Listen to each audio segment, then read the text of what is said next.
I want to welcome you to the Retro Rogues Live. Please pay attention to our warning graphic. It states that the Retro Rogues Live show is intended for an adult audience and not intended for children under the age of 13. Parental discretion is advised.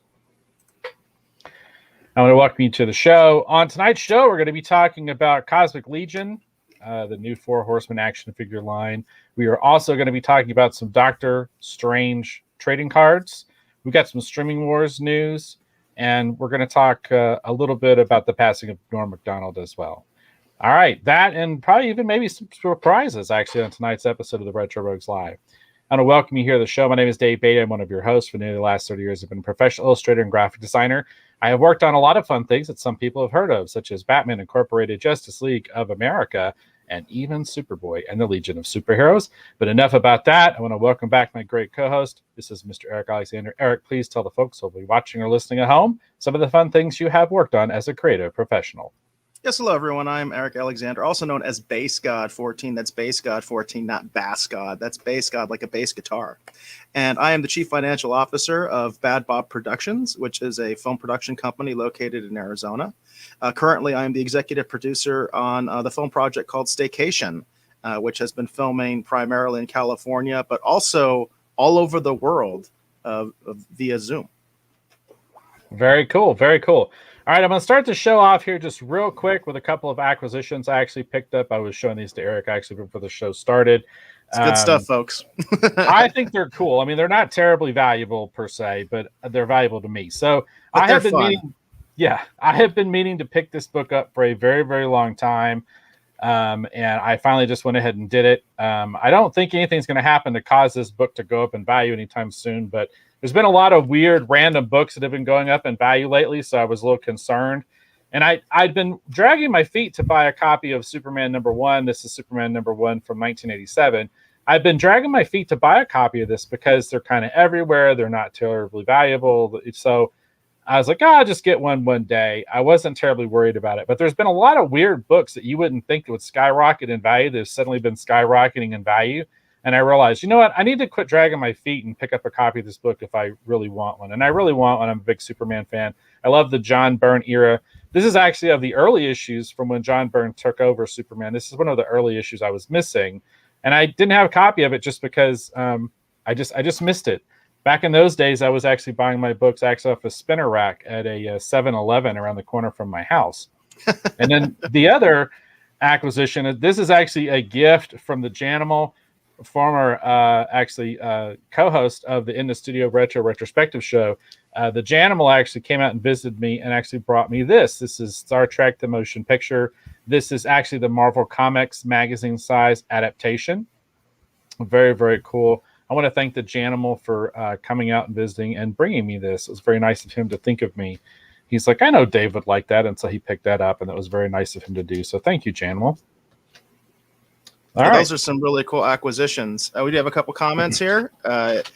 David Mott says that he said, nice, I have that one regarding Superman. So David Motz also has that one. And good to see you, David Motz. We're great to have you on the show.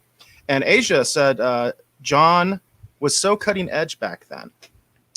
So that's an insight there from Asia. And then also out on YouTube, we've got Hollywood Jackson in the house. He says, hi, guys. Hey. Hi, Rogues Gallery. So hi, Hollywood. Glad you're here. On YouTube tonight. So nice to have you here, Asia. Nice to see you. Nice to see David Motz. I guess I got to say the full name, David Motz, right? Is that what we do?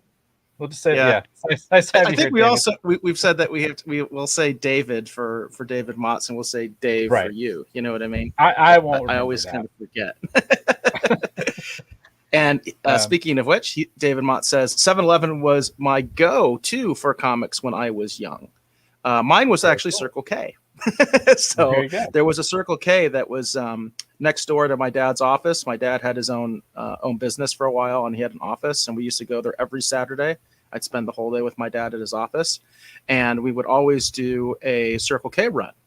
And of course, the main thing that we did was we got our drinks, and we got some candies and stuff like that, to tide us over while we were there, because we would be there all day.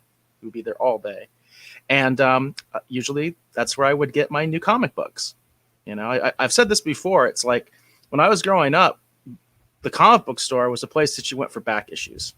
Yeah. You know what I mean? That's basically what it was. And it's kind of funny because it feels like it's going back that way now, especially with the shakeups that have been happening with the industry. It seems more and more that's really the way to be successful. New comics are not the way to go right now. You know what I mean? At least in my opinion. But growing up, that's the way it was. And you got your new comics at Circle K or 7-Eleven or, you know, convenience store. You got them off the spinner rack. And I wish those days would come back again, because I think that's what the comic industry needs. I think losing the newsstand market, I don't think the comic book industry's ever recovered from that. The fact that they lost that, you know? Yeah, I think probably one of my most important and earliest comic educations actually happened the first time I went to an actual comic book store, which it wasn't a dedicated comic store. It was actually Memphis Comics and Records. And Memphis Comics and Records, they had back issues in the back, but they were just all like scattered about. They weren't terribly organized or whatever. And I remember that is so funny, Dave, because one of the main places I used to go, it didn't even have a name, but it had a sign and it just said Books, Comics, Records. There you go. That was the name of the store. Like, it didn't have a name. Instead, he just, you know, the guy was, it was funny. The guy was such like a, you know, not customer friendly at all. Yeah, and just, you know, I mean, felt like he hated kids. You know what I mean? And it was like kids are in his store all the time. Really reminds me of the comic book guy from The Simpsons, but he had a great selection and he had tons of stuff, but it was books, comics, records, you know? So it's kind of funny. I mean, I just think that's so ironic that you had something similar in a different state, you know? Just shows the way the industry used to be. You know what I mean? Yeah. And it was so weird because I went there because I looked it up in the phone book back when we had phone books, and I looked it up, and I went there specifically because there were issues of Teenage Mutant Ninja Turtles floating around that people were passing back and forth from each other. And they said, I get them. They were saying, we get them at the comic book store. And so I was trying to figure out which comic store they were coming from. Now, they were actually coming from a different comic book store that was actually near Memphis Comics and Records, but we went right past it and I didn't realize it at first because we came from a different direction. If we'd come the other way, we would have seen this painting of Batman on the side of the building. We would have realized we probably would have gone there, but because we came from the opposite direction, I didn't even know that this other place even existed. Because in the old days, they used to tell you, if you want to get comic books, you have to look under books, new and used. Okay. And the ad for Comics and Collectibles, which was actually the place that was actually selling the Turtle books, was actually it was like on a slightly different page or something, so I didn't see it. And I was just looking for books, new and used, and there's Memphis Comics and Records, and so that's where we went. But it was funny because they did have some Turtle books, but they were actually marked up, so I couldn't afford to get any of them. But they didn't have any new ones, and I didn't, again, find out till later the new ones were actually at the other place. So it's different time, folks. Different times. I know a lot of you out there probably know what we're talking about, though. Oh yeah. And David Motz also said, just say Motz. So I'll try to remember that. We'll just say Motz for you, David. And then Hollywood Jackson says, now I want a big gulp and a burrito. There you go. That's not a bad idea, Hollywood. I mean, obviously it would have been good if you'd planned ahead a little bit there, but that sounds good to me too. You know, when get your retro rogues fix, and then with your big gulp and your burrito. That sounds like a good time, actually. Well, and it's funny because we do the show, and then I think Eric and we actually don't eat before we do the show. And I think you normally don't. It seems like we're always grabbing a bite to eat after the show. So so a big gulp and a burrito. That sounds like typical. Although today I actually ate before, which is rare for me. Okay, good. I actually did eat before, but typically that's true. That's 100% true. Usually I don't eat before the show. Asia mentions that she grew up in the Mesa area in Mesa, Arizona. It says the Indoor Swap Mart and Dave's Comics in Mesa was where they got their comic books. And Mott says, I'm in Tucson, and there's not too many good comic book stores left out there. Mott, that sucks. But it feels like that's kind of the comic industry as a whole is in decline. I mean, there's just no other way to put it. But it is interesting. Like out here, we do have some viable comic shops. Mike with Samurai Comics actually does a really good job. He's got 3 stores. Yeah, he's got Mike's one in awesome. Central Phoenix. He's got one in the West Valley out in Glendale, I think, and then he has one in Mesa. And I think actually the Mesa store is kind of like his flagship store at this point. And that was the old Atomic Comics at one time, the infamous Atomic Comics. Anybody who grew up in Arizona or was part of the Arizona comic book scene definitely knows the infamy of Atomic Comics. It was quite a store back in the day. And at one point, I think they had 4 Atomic Comics. They were doing really well. Bunch. Yeah. Then they had some legal problems, and that all went away. Went away.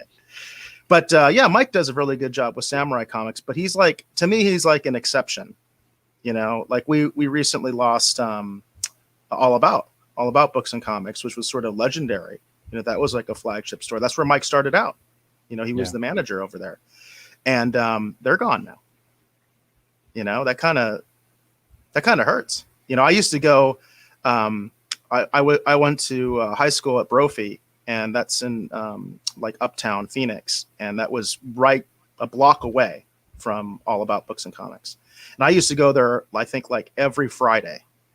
After school, I would go over there. You know, so that one hurts, but that's kind of the way things are going. You know, unfortunately. And since we're just plugging local comic book stores in the area, I would be remiss if near me I didn't plug Cab Comics up in Flagstaff. Corey's got a great store up there. He's got a great staff. They do a great job. So I highly recommend Cab Comics up in Flagstaff. And then Josh with Game On. Game On is actually in the process of relocating. They're moving from their current location, which is over near the mall in Prescott. They're actually going to be near the Target, where the Target is in Prescott. They're in the process of moving the store. Josh does a great job. Again, great staff. That's a great store. I went really there when I went to the convention that I met you at the Prescott Mall. They had a nice convention there one year. My partner, Robert McVeigh, actually went with me as well. And we had a great time. And that's a great store. That's a really great store. I've been there, and I have to totally recommend it to people. That is a great store. For sure. All right, well, let's go ahead and get into our main topic. Let's talk about these trading cards. We're probably not going to spend too much time on this today, but I kind of hemmed and hawed over what to kind of do, because sometimes we cover comics, sometimes we do trading cards, and I thought it would be interesting because I actually enjoyed I enjoyed the current episode of What If on Disney Plus, but I actually liked the one before that actually featured Doctor Strange actually more. And so I thought, there's excitement about Doctor Strange being in the new Spider-Man movie. There's a new episode of What If. I said, well, let's take a look at Doctor Strange. And it was interesting because unless the information on the trading card database is inaccurate for some reason, I was surprised to see that it looks like the actual first appearance actually on a trading card is actually a Topps sticker from 1975. Huh. I thought that was weird because Doctor Strange actually goes all the way back to the 60s. And I was surprised to see that apparently a 1975 Topps sticker is probably his first appearance. So that's where we'll start. So, So right here, looks, as far as I could tell, based on my research, I say key appearance on there just because I know some people balk at the whole first appearance thing. They're on the trading card database. They have something that predates this, but it's really weird because it's like 12 inches by something. It's almost like a poster. It's not really like a trading card. So I don't understand how it qualifies since it's not even trading card size. And technically this is a sticker. Right. So that doesn't qualify either, right? But anyhow, a lot of people count these as the first appearance. So we're going to count this as the first appearance. So this is from 1975, Topps, this comic book heroes sticker. There is no numbering on this one. this is Doctor Strange. And like I said, as far as I can tell, this is his first appearance. And Eric, why don't you read what he's saying? Because I know you kind of like these little sayings they have. Darn those house calls. There you go. There you go. All right. Now, this is an interesting one. I did look at the population account on PSA to see how many there are graded, like how many there are in the system. Primarily, we want to focus on PSA 10 and PSA 9. Those are the ones that command the greatest value. I was kind of surprised at these numbers. There are only 2 PSA 10s for this sticker. That's it. Oh, wow. There are 2. That's it. That's all there is. Currently, again, gone through the grading process in the system. And they only have 19 PSA 9s recorded. So this is a very low population for this card. And then I went and did some additional research. I was curious to see, because I don't own this particular one. I've been getting into these stickers kind of after the fact. I've shown some of the ones I've picked up, and I've only been picking up select characters that I have like key books for, because in my mind, when I get them graded, I'm going to display like the comics and the trading cards or the stickers together. Like that's what I'm going to do. So I don't have a lot of key Doctor Strange books. So I like Doctor Strange, and I just don't have a lot of interest to go running this particular card down. I like the character a lot, but I'm just not looking to pick one up right now. There's only 3 of these on eBay when I looked into it. Wow. that were available as a buy it now listing, and that was it. And I do have a raw amount, and I also there was one graded example that's currently on eBay. It has a buy it now price. It doesn't mean someone's going to get that for it, mind you, but someone is asking an amount. So as we like to do, throw it up to the Rogues Gallery. And what do we think this one goes for raw? 1975 Topps Doctor Strange. These ones are tough with these sticker cards. They're older cards, and so I would assume that they're worth quite a bit of money, but that's often not the case. I get completely shocked about these cards. The low population numbers would indicate to me, I'm trying to do my little detective work here, that these are not highly valuable cards. In other words, there's not a lot of people going out there and getting them graded based on those population reports you were telling us. We do have a couple. There's just not a lot out there. Yeah, available. That's a possibility too. It could be just a very rare card, right? Yeah. We do have a couple guesses already. Mott's is going with $5, and okay. I think that's actually probably where I would have gone. Asia says $40. Okay. And Hollywood says 16. Okay. So we do have a nice range there. And then also I do want to acknowledge that Jane has joined us. So, hi Mom. And Jane, maybe you have a guess as well. So in fact, she does. $10. She's going $10. Okay. All right. I think Jane's going to be the closest. Because there are decent raw examples right now available for this card on eBay. Not that many. I only found 3. And $8. $8. Okay. $8 looks like to be the going rate for a decent copy of this particular sticker. Now, if it was the Price is Right rules, then Mott's would have won. Right? Oh, well, there you go. Okay, yeah. Although we've never officially established that, but we can use the Price is Right rules. I mean, we can totally use the Price is Right rules. If you go over, and then bust, right, yeah. And if anyone sees this thing, these are my notes. Oh, wow, my ink stained fingers there. Well, Mott says that Macari had a raw one for $65. Yeah, that's where we're headed. This card is actually quite rare. Because I guess a lot of people didn't take care of it and they just didn't think much of it because they are stickers. So a lot of people would take them off and stick them on things. And Asia says, get the French toast. That is low. Yeah. So yeah, at $8. So now there's one graded example that's available. I, again, went to the PSA to see if PSA had a baseline for this. I looked at their options to see what they might have available as far as data on this. There's not a lot of data on this particular one. And it's funny, too, because like I said, like this is either a super early key appearance for Doctor Strange, or this is his first appearance on the card.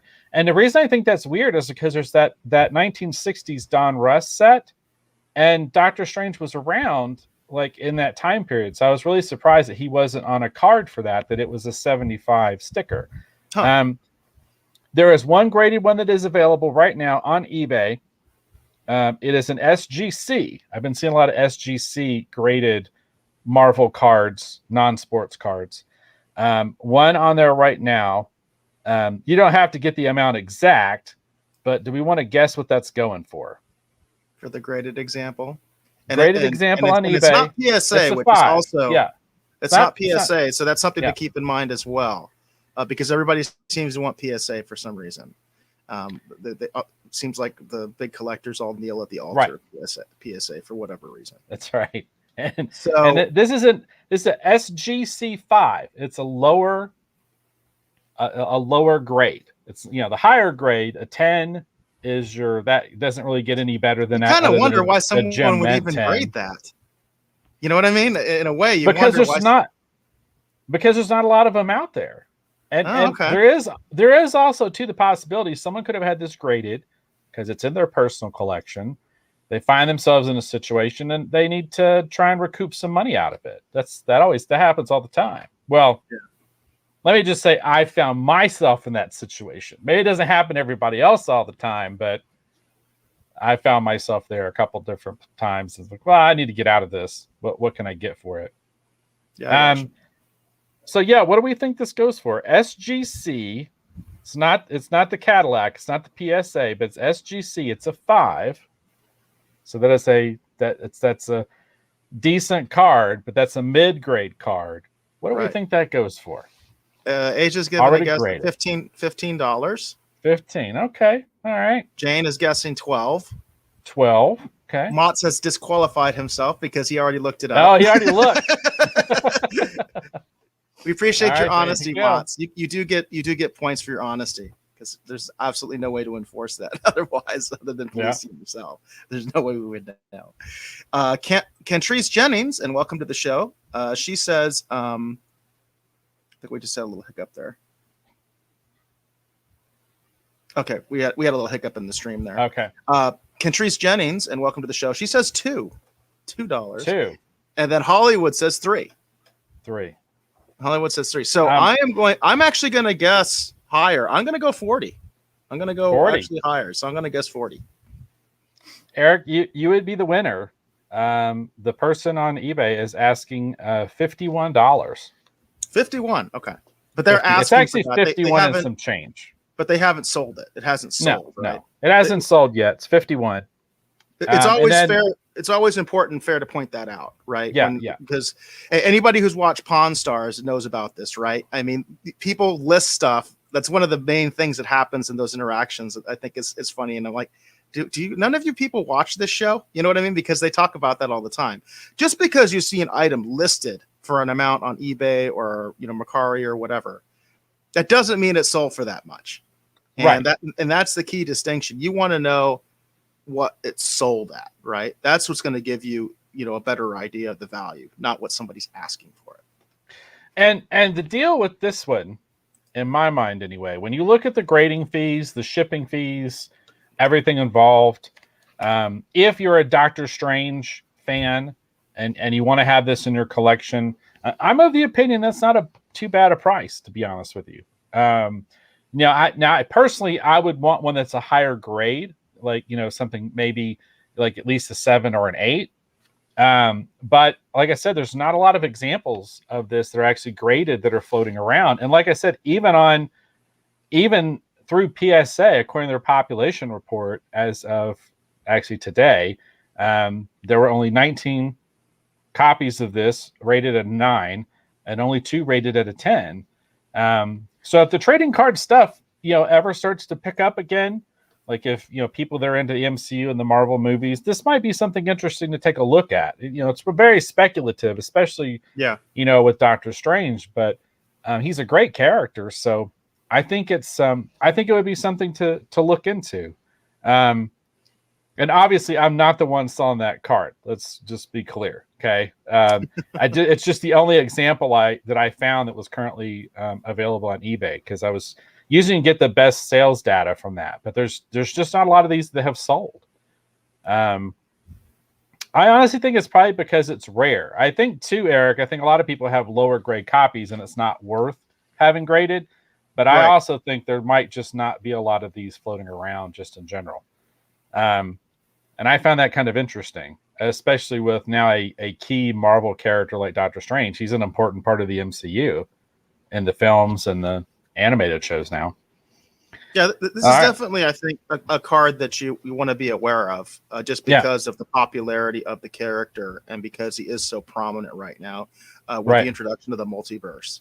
And we've got the Spider-Man movie, and I think the Spider-Man movie is heavily hyped at this point. It's really the only Marvel thing that I'm honestly excited about right now. That I actually am kind of looking forward to. So I think that there's definitely a possibility of a Marvel bump with this card. So you just never know. You never know. Regarding the price, Asia said that's wig money. I can listen Pog at that. I can listen Pog at that price. And Mott's mentioned, he said Death of Doctor Strange comic series is coming out, and that would be an interesting different sort of Marvel bump if that happened, if the comic book series could impact the trading card. I don't think I've ever seen that before, but it would be interesting if something like that happened, So I don't know if it would, but a confluence of events could. Right. So I thought this is an interesting one. This is a good one. We only have 2 tonight, so let's go ahead and go to the second one. This is going to be my pick for this evening. This is the highly vaulted, highly celebrated, highly loved Impel Marvel Universe Series 1. This is from 1990. This is card number 34. And this, obviously, again, is Doctor Strange. This is an interesting card. And I looked again at the information available on PSA. I looked at the population report. I went a little bit further than just a 9 on this one, just out of curiosity, because we know there was a huge influx of people submitting stuff to the grading companies to have their cards graded because of all of the heat and the crazy prices being paid actually for the 1990 Marvel Universe Impel trading cards. So I went a little bit further into that population report, and I was kind of surprised. PSA 10 of this card, they're only 10. Interesting. They're only 10. There are 28 rated at a 9 currently, and there are 8, which is ironic, rated at an 8 as it currently sits. So there's not really that many of this card that have even been graded. Now, there may be some sitting in the wings that are kind of working through the backlog that might be coming onto the market soon, but it really looks like a lot of people don't consider Doctor Strange to be that key character like Spider-Man, Captain America, the Hulk, right? Wolverine. Yeah, that's really odd to me. I think that's what's going on, which is why I think that the population count is actually not higher. And there are quite a few of this card available on eBay. There's quite a few. And I'm put my disqualifier out there right now. If you buy it in a group of other cards, you could possibly get it for less than the raw amount. But I looked at decent copies. Like I looked at the pictures. I said, this is a decent copy. What is a decent copy going to cost you? So I do have a raw amount. If anyone wants to register a guess, what do we think this one goes for raw? Ungraded. This is the highly vaulted, highly celebrated, highly loved, highly collected 1990 Marvel Universe Series 1. What do we think this one goes for raw? It's interesting with these cards because they are so heavily hyped. I mean, this really is the genesis of the collector's corner for Dave and I, because we got such a good response off of the clip we did of one of the previous broadcasts where we talked about when this hype started for the Marvel Impel cards. But at the same point, I think it should be pointed out that some of that hype has waned. It's cool. So it's not where it was. So I'm gonna guess, and we're talking raw. Now we do have some guesses from the Rogues Gallery. Mott says $1. He's going the Price is Right thing. I think he's just $1. $1, Bob. $1. Everybody's gonna go over. Asia saying $6. Okay. Yeah. Hollywood is saying 25, and 25, I'm kind of feeling in that range as well. I'm actually going to go a little bit higher than Hollywood, and I'm going to say 30. I'm going to go 30. Okay. All right. Okay. $4, everybody. $4. Wow. $4. I wouldn't have guessed that because again, these are so. By the way, Mott's, if we're doing the Price right, the Price is Right rules, you were right again. Oh, Jane did have a late guess, and she did get it in though. 32. Okay. She had said 32, so she actually was thinking the same amount as I was. I'm shocked. I'm really shocked. Now, again, this is ungraded, but it does kind of show you that the way that the hype machine works sometimes, right? Because these cards have been were highly sought after just like a couple months ago. So the fact that you can get the card now for $6, wow. and it's weird to me too because I consider Doctor Strange to be an important part of the MCU in general. Like when we talk about comic book history, like he was an important part of a lot of major storylines, and then I consider him to be a very, very obviously important player in the MCU movies. I mean, he's the one who, at one point looked like he might have been able to take out Thanos at one point when they were fighting on the planet.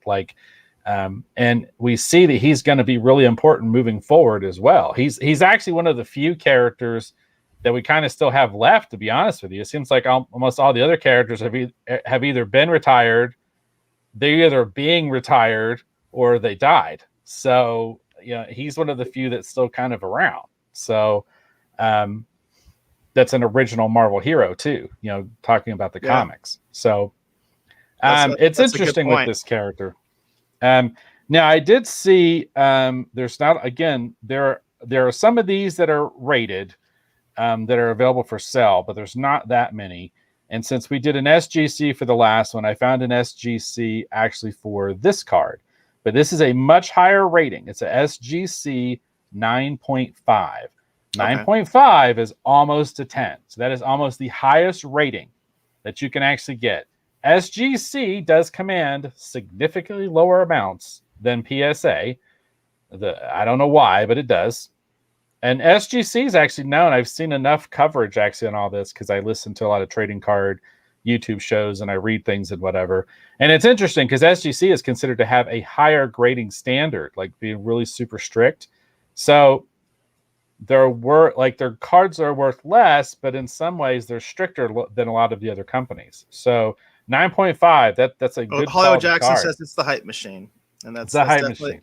Definitely the case when it comes to grading companies. I don't understand it either. I think what really pisses me off, quite frankly, is the fact that PSA, had stopped, basically even grading stuff in large part because of this huge influx of Impel cards that was coming in, and they just stopped. And rather than the market saying, you know what, screw you, we'll just go with another grading company. I kind of blame the fans. You know what I mean? It's like why do they keep, bowing, to this one particular company? I would have thought people would just migrate to the one that's still grading. I mean, that would make sense to me, but it is what it is. And as Hollywood Jackson says, it's the hype machine. For some reason, that's just what everybody wants, and that's the way to do it.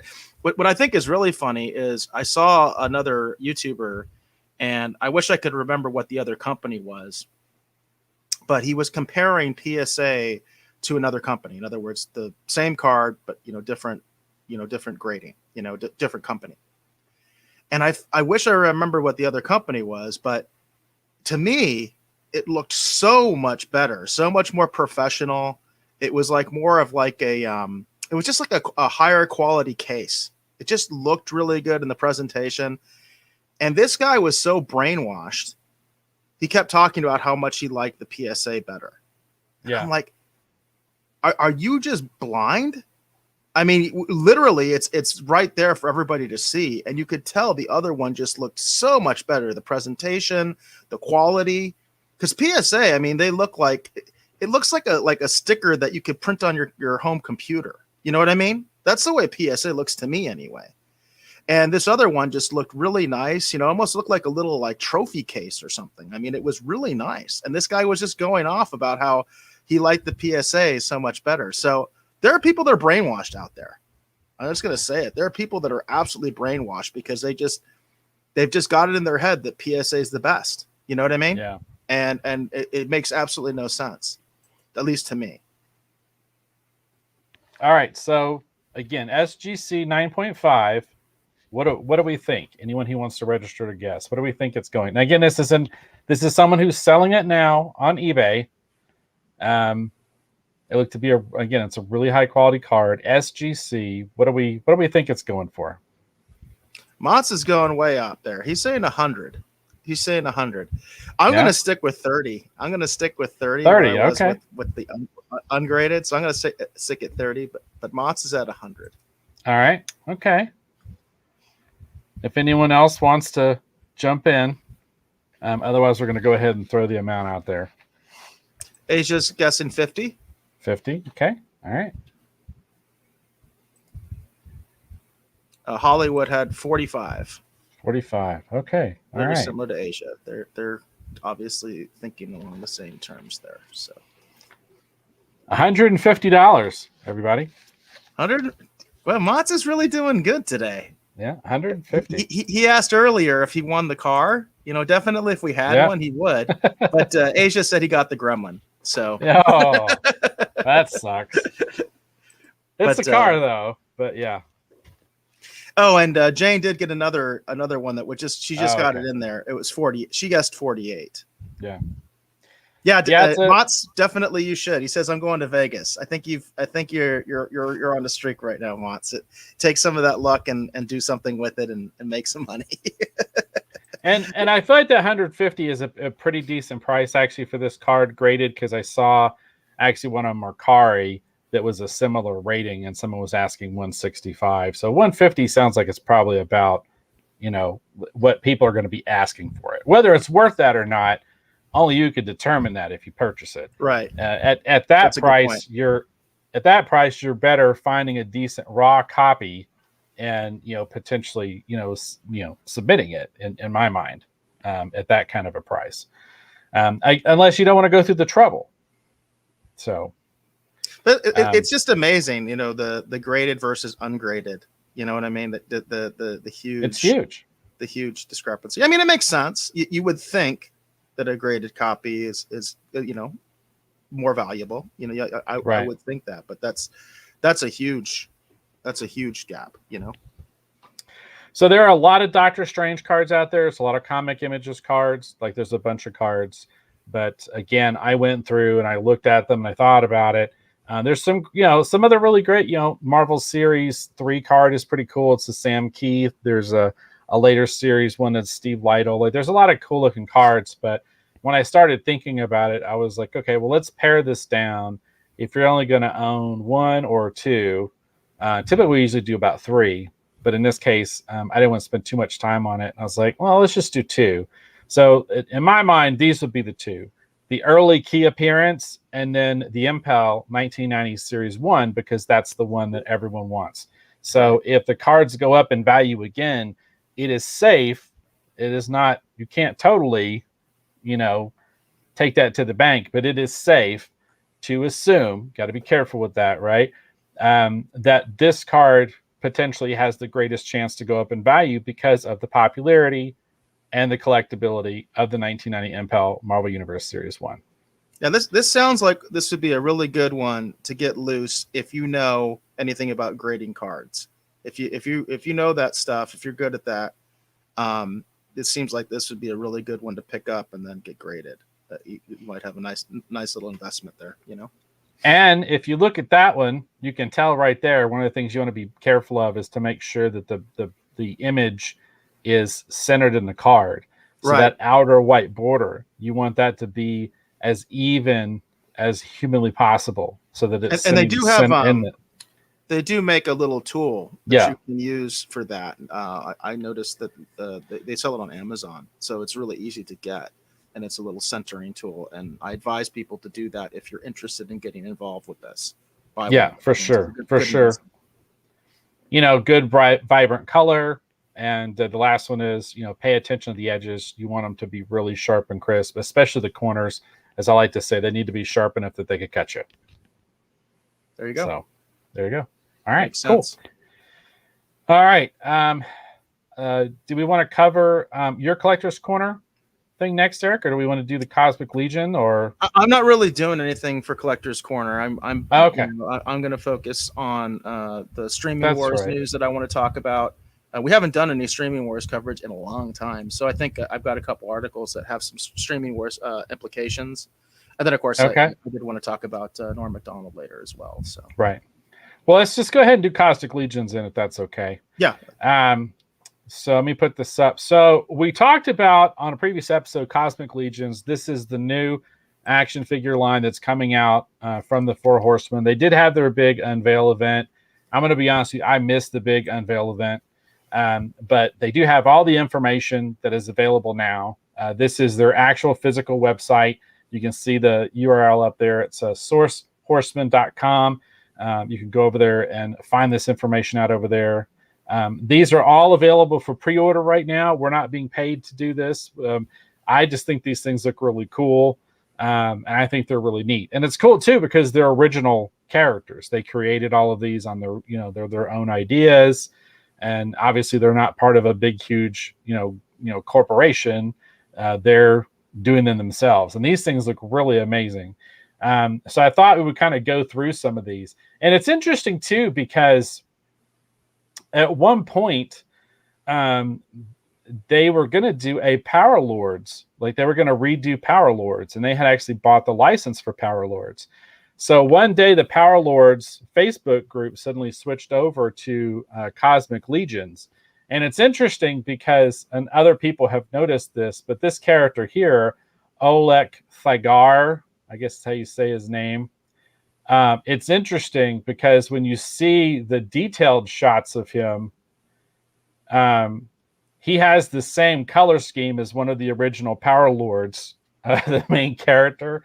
The main character had these orange pants, and then he had this blue and these kind of red detailing. And, he would change. He'd be like in a human form, and he would change to like the Power Lord form. And he was like blue and stuff and looked really alien and kind of spooky, which is interesting because a lot of people are making comparisons that it has a similar color scheme. So it's really interesting. But I think these things look really cool. They do kind of have a whole storyline behind them that they figured out. And I'll let you all to explore that yourselves. But a lot of the people on the Facebook forum, they think this guy's really cool because he's like one of the largest.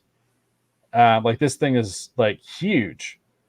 And he's like the warden or whatever, like of a prison or something. But this dude looks really cool. I thought these are really neat. Yeah, that is a cool looking character. And it's just so much detail. I mean, just really, really cool. So much detail. Do you know what these are going to retail for? We can find that here in just a second because all that information is available because it's all right here on the site. I wanted to just showcase just a couple of them because I thought they looked really neat. I think that character looks cool. This is the one that we had the preview image up for. I think this guy's kind of neat. He's like kind of like a lizard guy. He's got multiple arms like Goro, if you're a fan of Mortal Kombat. It's kind of like I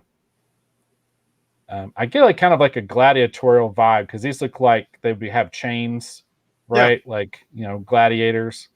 Yeah, I could see that. So I can see that for sure. I thought this guy looked really cool too. But these are really neat. And this is interesting because this guy almost looks like someone like a creature you'd see like in Men in Black, the Men in Black movies I kept thinking about. And then there were a lot of people that were interested actually in these characters. These are not really human. This is the Sentry. They do have a little bit. You can read all this information. You go to the site, but It says the enormous gates of Havalaktar, I don't know how to pronounce that, inspire a sense of foreboding and dread in those who have misfortune to gaze upon its rusted face. Perched atop its various walls and hiding within its armored shadows are the soldiers, known as the TU-5CC sentries. So this is like the soldier. This is, I guess, your... So these are army builders. Yeah, these are your builders. These are army builders. Okay. That is a pretty cool looking figure. Isn't that cool? Yeah, that is That's really cool. I think these are really neat. So definitely, if you're interested in this, go to the website, check it out. Let's take a look. They do have, again, all of these are available for pre-order now. They've got different accessories. So if you want to do all of them, it's like $500, and that you get the entire line. And there's quite a few in here. They've got like a weapon expansion pack here. They've got some bases here. The guy with the 4 arms is $65. He's pretty pricey. He's huge. This warden guy I showed you, he's pretty pricey. He's huge as well. He's $80. $80. Wow. But then, these other ones like the army builders, $25 for the sentries. Yeah, that's not bad. Yeah. 25 and then for one of those figures isn't bad at all. Yeah. Yeah, Mats, I agree. He says love the detail. I agree with you, Mats. There is a lot of cool detail on these figures. Yeah, these are really neat. They look amazing. That's why I wanted to, kind of what we started talking about them, because we wanted to cover more independent stuff. And I just thought these characters just look absolutely amazing. I'm really curious to see if they might do like a book or something with it later, because they do reference a book, but I couldn't find any information actually of a book. But they're just really cool looking. I think they're really neat. This has got a cloth. Oh, okay. Parka or hoodie or poncho or whatever. What's the scale of these figures? How big are they? I know that they're scaled to work with their other line, the Mythic Legends or whatever. This, I thought they had the scale actually on here. I don't see it on here. Let's see if it's on the shopping page, because people were talking about that actually on the Facebook group and actually comparing them to some of the other ones. And then I guess some of the body parts are actually, they can actually be interchangeable actually with the Mythic Legends one. So let's look at this guy, because I know this guy is the one who's supposed to be really kind of large. 9 inches tall, 6-inch scale. So 6-inch scale is the line. Okay. So this stuff would fit in with your Marvel Legends. If you're into the 6-inch Marvel Legends line, this stuff would probably fit really well with it. Asia had another idea there where she says, I would use this for tabletop gaming like a crazy person. Yeah. So I'll be honest with you. I'm not a big fan of the 6-inch scale. That's just me. I think it's just because of my bias as growing up as a kid. 3 3/4 was always my mainstay. Folks might be familiar that the line that I've been supporting is actually the Marvel Legends Kenner line. Which in a lot of ways is like a what-if line of toys in my mind. I really like it, but I've had a lot of trouble getting Wave 3. I just haven't been able to find any of it. But the nice thing about the 6-inch scale, I will say this, is that you can have this detail, and you really can't do that in the 3 3/4 scale. So I do appreciate that. I definitely do appreciate that. I mean, these are some really nice looking figures. Yeah, they look really incredible. They're amazing. So, and like I said, it was interesting because again, the last I'd heard, they were going to be working on a relaunch of, again, the old Power Lords line. I like the Power Lords line. That's why I was a part of the group. That's why I was a member of the group. And then the only reason I ended up finding out about this, because they changed the name of the group. Whenever they did it, you get a notification. I was like, right. That's weird. And so I kind of been following along what's been happening with this. And I was really curious to see what they're going to come up with, because these are, the 4 Horsemen. I mean, they're easily some of the best in the biz. If not, I know some people would say they probably are the best in the biz.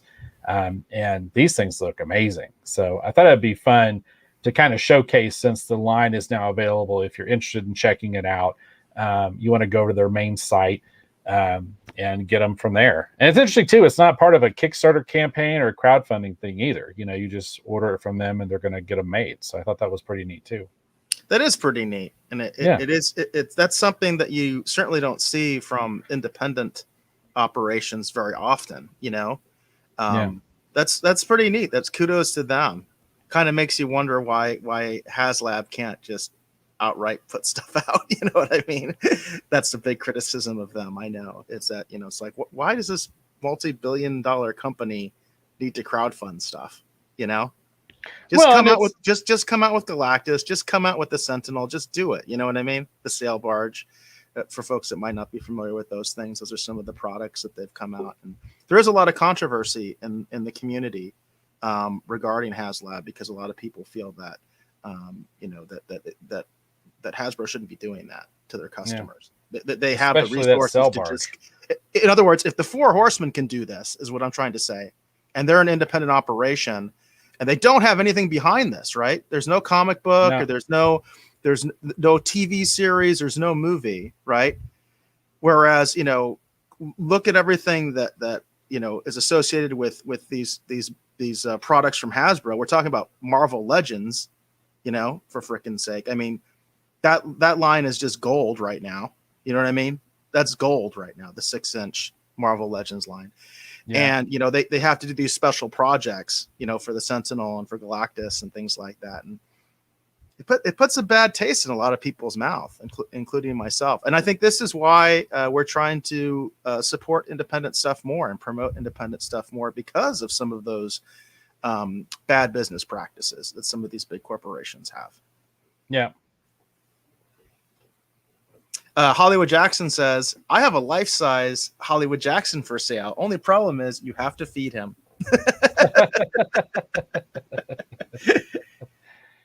And then Mott's mentions, he says, they need a movie like Small Soldiers. That's an interesting concept. So you're if I understand what we're proposing here, Mott's, is you're saying you want a movie where the characters are still toys, right? Because that's what Small Soldiers was, right? Where they had the toys kind of came to life or whatever, right? So yeah. That's an interesting concept, I think for me, Small Soldiers is one of those. It's kind of a little bit of a guilty pleasure in my mind. Like, I kind of, objectively think it's not that great a movie, but I do like it. I do enjoy it. I did think that the premise was kind of interesting, even if it was a little silly, right? But that's an interesting idea. And Asia says she supports Mott's on that. Doing like a Small Soldiers type movie with this stuff. It's an interesting idea. I wonder if the Four Horsemen have thought about it. So between what they do with Robot Chicken and right now, like there's that MODOK show where they're actually animating the toys and stuff. I think that's totally doable, like a stop motion kind of a thing. Yeah, Robot Chicken really I cool. I like Robot Chicken quite a bit. It's been a while, I think, since I saw any of their stuff, but I was into it back in the day. So that would be kind of cool. I agree. That would be kind of cool. I think I would like something like that. That'd be interesting. Very cool. All right. Well, that's what I had for tonight's show. And then Eric, do you want to do your Streaming Wars story and then end with Norm Macdonald, or? I think let's go to Norm Macdonald, because let's face it, this is kind of a bummer, but yeah. I wanted to talk about it. I just felt that it was, he's somebody that I wanted to talk about. So for folks that are not aware, I'm sorry to be the bringer of bad news, but I imagine most of you that care already know about this. This is from Variety.com. And the title reads, Norm Macdonald, comedian and Saturday Night Live star, dies at 61. Norm Macdonald, the deadpan comedian, actor, writer, and Saturday Night Live star, has died after a battle with cancer, Variety has confirmed. He was 61. That's pretty young, man. That's pretty young. That sucks. Macdonald privately battled the disease for almost a decade. Says, quote, Norm was an original. He defined American humor with honesty and blunt force. Jeff Dennis, president of DPN Talent and one of Macdonald's reps, told Variety in a statement. Says dozens of comedians, including Seth Rogen, Jon Stewart, Ron Funches, I'm sorry if I'm pronouncing his name wrong, and Jeff Gaffigan, paid tribute to Macdonald. Sorry, I'm not familiar with those two folks. I am familiar with Seth Rogen and Jon Stewart, though. Said one of the greatest comedians to have ever lived was among the tributes that was a tribute to him. Said the comedian got his start in showbiz as a writer on Roseanne in 1992 after making rounds at comedy clubs in Canada. He joined the cast of Saturday Night Live in 1993, and the next year began his memorable stint as Weekend Update anchor until early 1998, when he was replaced by Colin Quinn. Macdonald was known for his dry humor, non sequiturs, and impressions of Burt Reynolds, David Letterman, Larry King, Quentin Tarantino, and many more during his 5-year run on the show. He did a great Bob Dole, too. I remember he did a great Bob Dole. Macdonald anchored Weekend Update during the O.J. Simpson trial, where he delivered one of his most memorable jokes at the top of the episode following Simpson's acquittal. Quote, well, it's finally over. Murder is legal in the state of California. After his removal from Weekend Update, Macdonald actually accused NBC exec Don Olemheimer of firing him over his controversial Simpsons jokes. Though the Olemheimer actually cited poor ratings. He denied that. After Saturday Night Live, Macdonald created The Norm Show with Bruce Helford on ABC, which ran from 1998 until 2001. The comedian starred as Norm Henderson, a hockey player who was banned for life from the NHL because of gambling and tax evasion. So he must perform 5 years of community service as a social worker. And they have some listings of some of the other folks that were in the cast. In the 90s, Macdonald appeared in films like Billy Madison, The People versus Larry Flint, and Eddie Murphy's Dr. Dolittle as the voice of Lucky the Dog. In 1998, he starred in the film Dirty Work, directed by Bob Saget, based on the Roald Dahl short story. Again, sorry if I'm pronouncing that wrong. About two friends who raised money to pay for heart surgery for one of their fathers by starting a revenge for hire business. And among the cast of that was actually Chris Farley. Many others. Had cameos by Don Rickles, Adam Sandler, John Goodman, and more. Said he went on to provide voice work in the Dr. Dolittle sequels and other animated films and shows. He voiced Lieutenant Yaphet, a gelatinous shape-shifting engineer on Fox sci-fi comedy The Orville, starring Seth MacFarlane. A third season of the show is set to release on Hulu. I wonder if, one thing I haven't heard, Dave, is I wonder if he recorded his part for The Orville. Had you heard anything about that? I'd seen a lot of them, like Seth MacFarlane and different people doing things to memorialize and celebrate his life, with his passing. But I be honest with you, I didn't notice if they said if he had completed any voice work yet for the third season of The Orville. I'd really like to know that. I mean, I would think that Seth would mention that he would put that out there one way or the other, so folks could either know that, hey, we're not getting it, or we have one last piece of work to look forward to. You know what I mean? Right. From Norm Macdonald. I'd be really curious. I wish PJ was on here. Maybe PJ would have the scoop from Orville Nation about whether that's going to be a thing or not. Mott says he heard he finished the part. So Mott says I heard they finished his part. So that's good news if that's the case. Mott, if you have a source for that, please let us know too. If you have a source for that, because I think that would be obviously a nice little legacy of his career and something to look forward to, because Orville's a good show. and that's something that we've promoted and things like that. And so I think that would be really awesome. At least we have that to look forward to. But I was pretty shocked about this. He had Norm Macdonald had apparently kept his illness private. My understanding is that he had cancer for like a decade, and he just kept it to himself. He wasn't out there talking about it, and this was very sudden for a lot of people. Even people that were close to him didn't really realize he was sick. You know what I mean? But some people are like that. Some people they want their privacy, and they're not out there, telling everybody. It's a personal choice, right? It's a personal choice. Well, it makes me think of what happened with Chadwick Boseman. I mean, they could, right. You could tell from the paparazzi photos that something was wrong, but no one knew what was happening, and then all of a sudden he was gone, that's what I thought of when I was hearing about what happened with Norm Macdonald. The fact that he'd been living with it for quite some time and no one really knew. Right. Yeah, it was pretty shocking in that regard. I was shocked when I heard that he had passed. Yeah, because I just hadn't heard anything. And what's funny is, just the previous week, I was on a Norm Macdonald binge on YouTube the other day. So like just last week, I was on this binge, and I was looking at a lot of his old bits from Weekend Update, and it was like this thing of all of his OJ jokes. And man, they were brutal. They were awesome. You know what I mean? And I totally believe actually that's the reason he got fired. You know what I mean? So I'm on Norm's side on this one. I generally am not on the executive side anyway. So you know what I mean?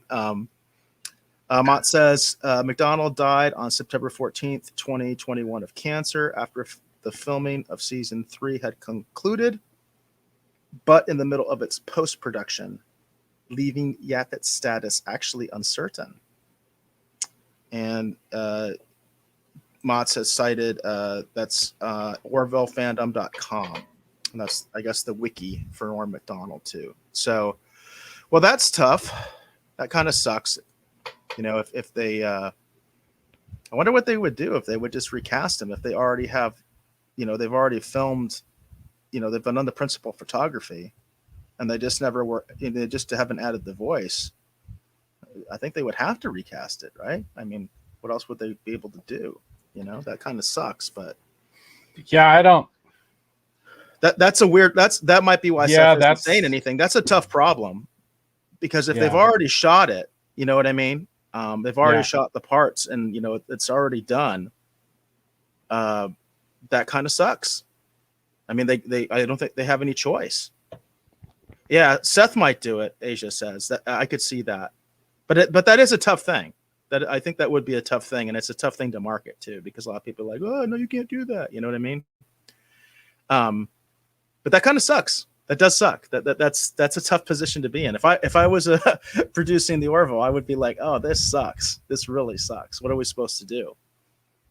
If it was my call, I would say we just got to recast the voice. There's nothing else we can do. The character lives on, right? So again, this is some tough news. The other thing that was funny, Dave, about this also, I mentioned that I was on a Norm Macdonald kick very recently.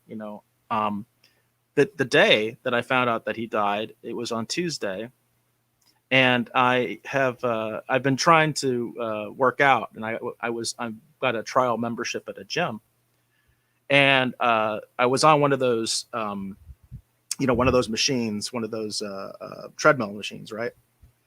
And it has its own TV, and I actually was trying to find something to watch, on TV while I was doing this.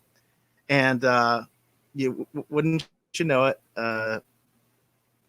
Billy Madison was on. And so it was really funny. Billy Madison was on, and then right after I got done is when I found out about this. So I just thought that was just weird. It's kind of serendipitous. You know what I mean? Like the fact that, because Norm Macdonald's in that movie. And so, yeah, it's kind of neat, kind of interesting.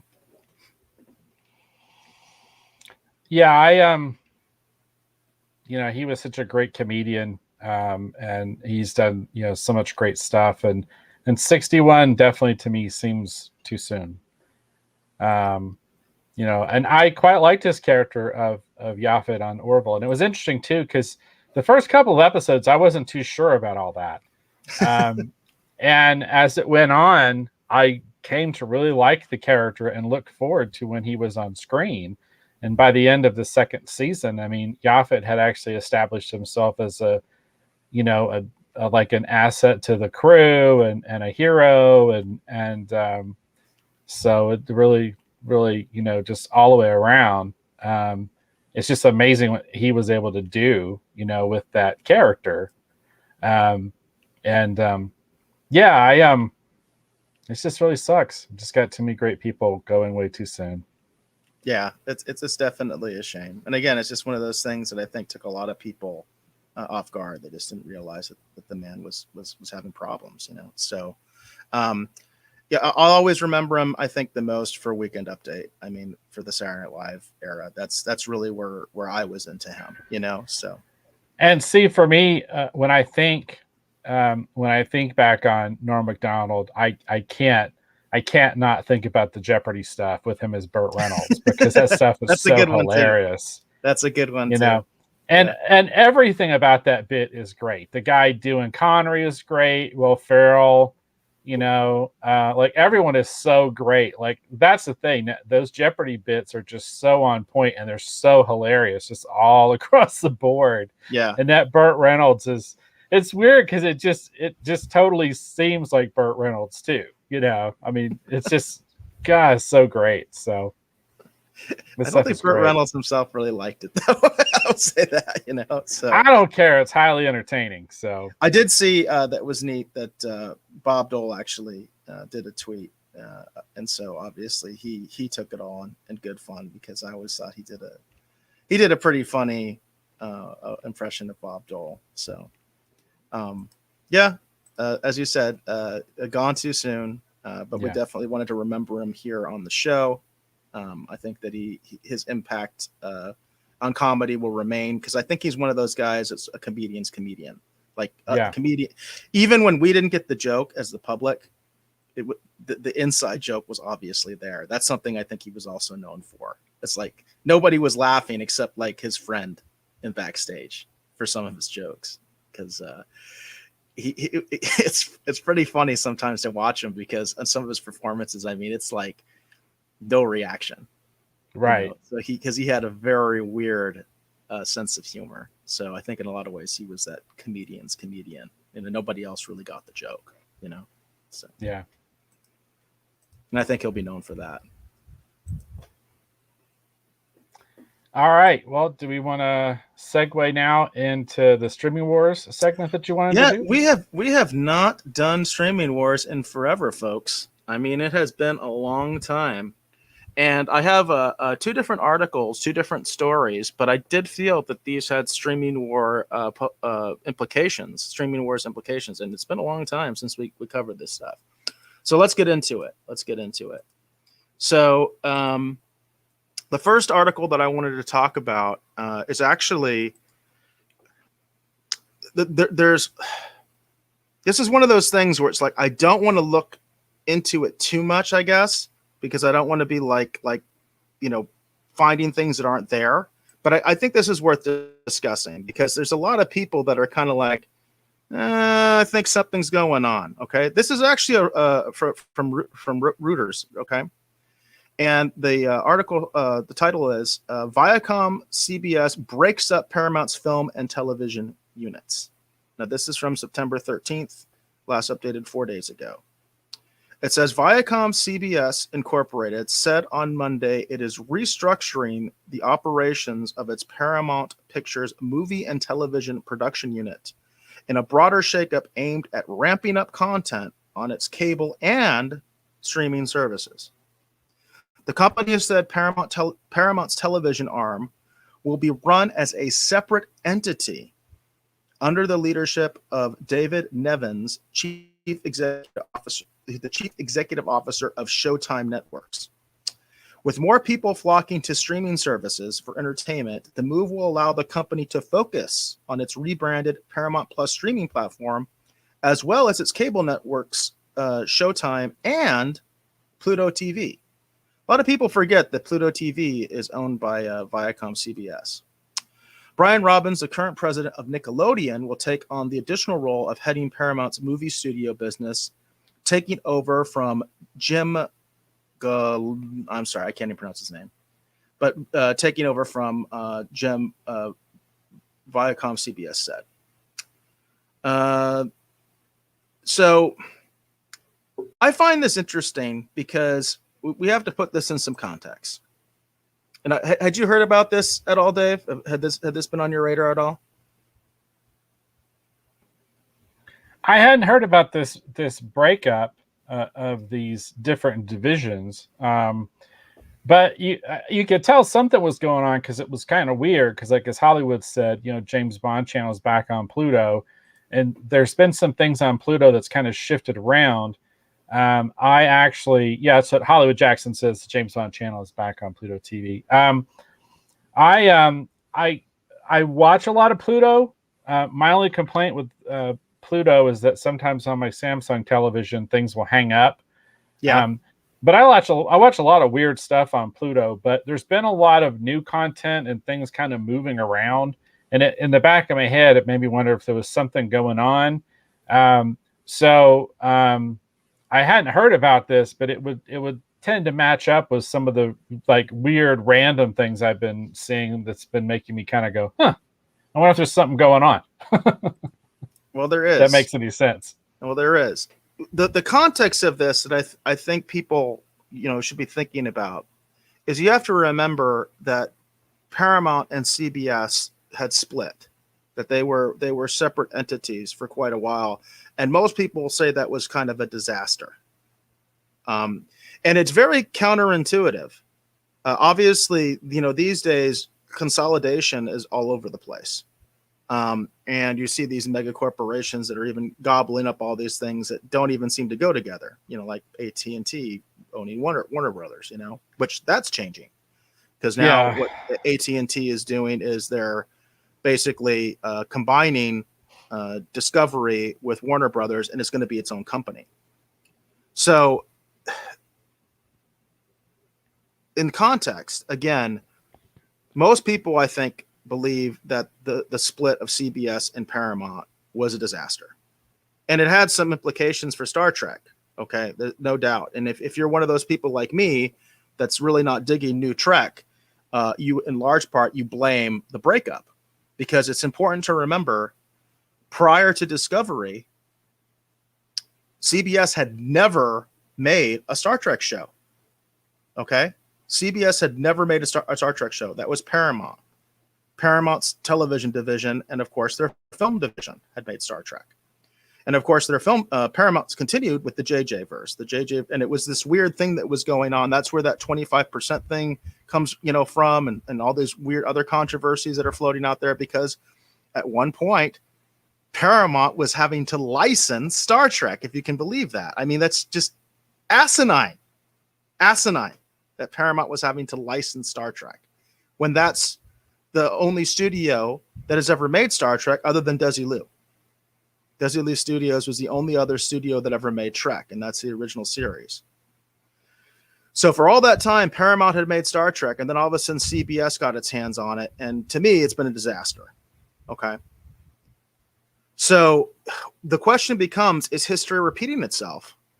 Are they going right back down this terrible path they went on before, where they're separating these units? And you have to ask yourself, why? Again, it's like, haven't they learned? I mean, this was a disaster last time they did it.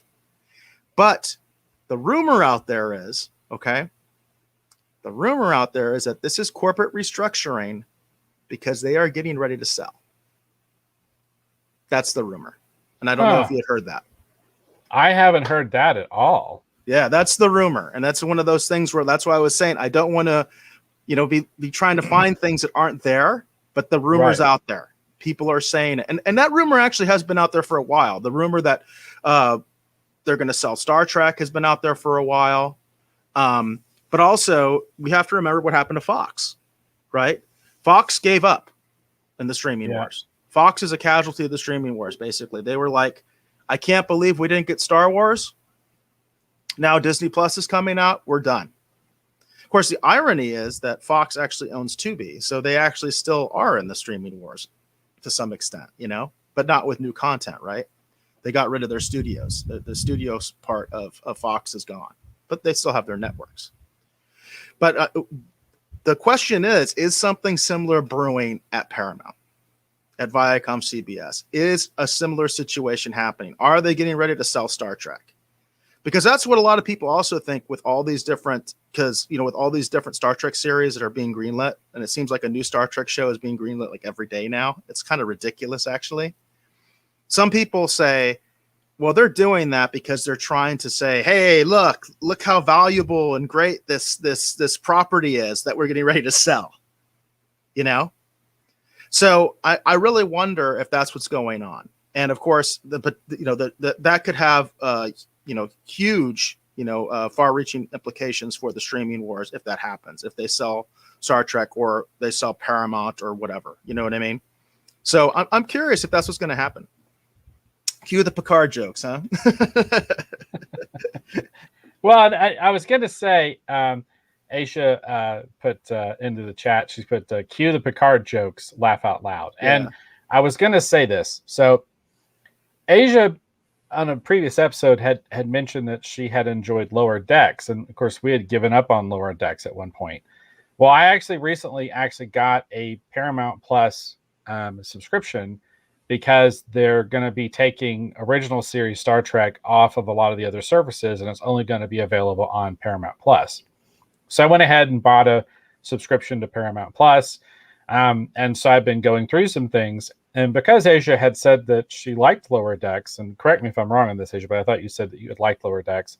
I started watching the where we had left off. I picked up and actually watched into season 2 of Lower Decks, and I actually quite enjoyed season 2 of Lower Decks. Ugh. And there was an episode that had me laughing pretty good. I mean, I actually enjoyed it. So the second, it's weird because I'm not going back. I'm not going back. No, I'm not saying you need to go back. I'm just saying I went ahead and I was like, well, Asia said she liked it, so maybe I should check it out. And I really liked that second season. It's really weird because it's like with me, it was, I don't know. I just, because I wasn't expecting to like it. And I finished out the first season and it was okay. But the second season I thought was a lot better, and it had some really good laughs. And I laughed out loud actually quite a bit at the second season stuff. So. Well, Asia says yes. Oh, thank you. See, I converted him. So join the dark side because we have cookies, she says. So yeah, I'm not going there. I'm done. I'm not gonna deal with Paramount Plus. I'm done. I don't care. I don't care anymore. That part of my life is over. You know what I mean? As far as I'm concerned, I am done. I'm done. Hollywood Jackson mentions, he says, I love the Price is Right channel. It's always 10 a.m. with Bob Barker. Don't forget the Bob Ross channel too. And all the happy little trees. I'm curious, Hollywood Jackson, if you're a Bob Ross fan, if you've checked out the documentary, the Bob Ross documentary that came out recently. My understanding is that they made some pretty damning allegations for the company that basically owns Bob Ross's work and stuff like that. So be curious if you have an opinion on that. I haven't watched any of the Bob Ross channel stuff since I watched the documentary, because the documentary is pretty scathing. I haven't seen it. Yeah, I saw it. It's pretty scathing. Now, the Price is Right channel is a completely different story. I actually agree with you, Hollywood. I do occasionally have the Price is Right channel on. I watch a lot of Bloomberg News. It's going to sound awful. I actually will occasionally put on the Love Boat and have the Love Boat on in the background. It's weird because a lot of the stuff that's on Pluto TV, because it's a lot of the stuff that I grew up watching, it's very comforting. And I've really been enjoying that. And I don't know if that's good to admit, but well, it's funny because I haven't really been really nostalgic on Pluto TV lately. I've been trying to catch up on The Walking Dead. So I watched a lot of The Walking Dead because I that's a show that I stopped watching. And now that it's the last season, I was like, hey, you know what? I'm going to try to catch up a little bit. And they have an AMC channel on Pluto, and I watched a bunch of episodes of The Walking Dead from the last season, or not the current season, but the previous season. So I was catching up on that, and then I was watching a lot of Bar Rescue. I started just watching Bar Rescue like crazy because I love that show. I freaking love that show. So I was watching a lot of that. So I think that the thing about Pluto TV is there really is something for everybody on that thing. And a lot of it really is kind of a property that to me, I think it's more valuable than Paramount Plus because I'm watching it. I'm not watching Paramount Plus, but I'm watching Pluto TV. And Hollywood Jackson mentions, he says, well, where's the Captain Kirk channel? There is a Star Trek channel on Pluto TV.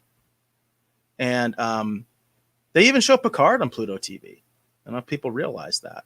So it's like, Pluto TV is pretty cool.